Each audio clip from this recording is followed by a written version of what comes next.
السلام علیکم۔ ایک لڑکی نے مجھے اپنے گھر بلایا۔ احمد بن علی شکل و صورت سے کریہ المنظر تھے۔ دوستو، ایک مرتبہ کسی بازار سے گزر رہے تھے کہ کسی خوبصورت ضریب الطبع عورت نے ہوش بری نگاہ ان پر ڈالی اور پھر ترچھی نگاہ سے اشارہ کر کے چل پڑی۔ احمد بھی عورت کے تعاقب میں چل دیا۔ وہ جب اپنے گھر داخل ہونے لگی تو ہاتھ کے اشارے سے احمد کو اندر بلایا۔ یہ گئے۔ عورت اپنے چاند سے بچی کو بلا کر اس سے کہنے لگی، اگر آئندہ تو نے بستر پر پیشاب کیا تو میں ان بڑے میاں کو گھر چھوڑ دوں گی، یہ تجھے کہا جائے گا۔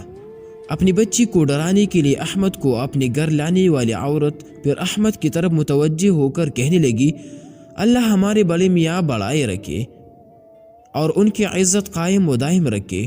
عورت سے اپنے حق میں یہ طنزیہ دعائیہ جملے سننے کے بعد احمد اجنبی عورت کے گھر میں جتنی غلط فہمی سے داخل ہوئی تھے اتنی ہی شرمندگی سے نکلے۔